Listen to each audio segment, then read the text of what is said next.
for as far as like the jiu-jitsu rooms go, yeah, it's more like what you make it, you know. I think it it varies a lot, you know, in jiu-jitsu. Oh yeah. Because you know, I've been in so many different rooms now, around so many different training partners and different coaches and stuff like that, and the atmospheres are like night and day, but you can still tell that like they're still growing and getting better. You know, there's a big difference in how different teams train in Mhm. jiu-jitsu.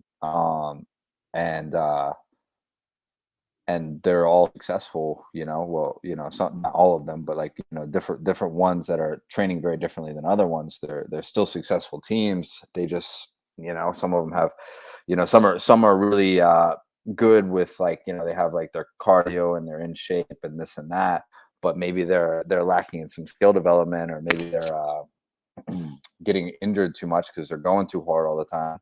And then other ones are building and developing skills really rapidly, but athletically they're not catching up to the people that are going as hard in the gym and stuff like that. So Mm. every room's a little bit different. And yeah, I don't know exactly where my exact niche would be, but I like that about jiu-jitsu, is that it's unique, and every gym is unique. What kind of environment do you prefer? Like, what will be your ideal environment training wise? At this point in my life, like more of a skill development and stuff. I can't take those hard rounds. Going to Atos is like, I realized pretty quick when I was cross training over there twice a week, that like, and this was a few years back, like when I was going there Tuesdays and Thursdays, that meant that like Monday, Wednesdays, and Fridays I wasn't really training, because I couldn't You're keep up. Like recovering. my body couldn't keep up with the Yeah. other days of the week and stuff like that. So I got to do something a little bit different, personally, but it, I think for me, just being well rounded with it all is probably the best thing that I could personally do. You know, Mm. because there's a point of diminishing return with the hard rounds and the hard training and all that stuff. And I think that sometimes people are like kind of doing the same stuff all the time. You know, whether like maybe they're on their feet, like, you know, blasting bad shots over and over again, or you know, playing like an open guard and trying to run around the open guard a bunch and throwing crazy knee slices.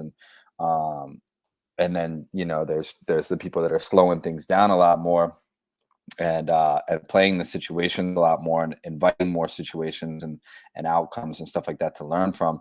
But it's not as realistic to a match where you are going to be like blasting doubles and trying to run around a guard, you know. So Yeah. I think it's about finding like somewhere in between those. Mm. Yeah, the hard trainings, I mean, they're great and stuff, but I think I was listening to someone compare sort of hard, like really hard sparring sessions with like even like striking.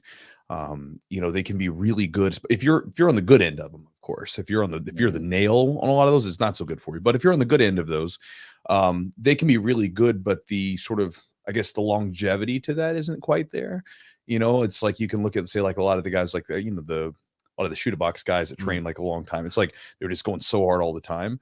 And then you see like a lot of guys in jiu-jitsu where you'll see where they train really, really hard. And then all of a sudden they get to a point where then all of a sudden you see just injury after injury after injury. They're always taped up, or, you know, they're always having to pull out of of an event or whatever it is. Yeah, I think it's not just the injuries too. I think that there's diminishing returns on skill too, because Mm, you're doing your best stuff all the time. I So, got you. and you're seeing the same situations all the time too, instead of inviting more Exploring. unique Mm, scenarios and trying different techniques and stuff like that. You know, if I was having like ADCC every single day in the room, like, you bet your ass I'm going to be using my best stuff every single time. But if we're not so worried about the outcome of every situation in the gym, and we're trying different stuff, then I'm going to develop a little bit more as an athlete, and build some new skills and stuff as well.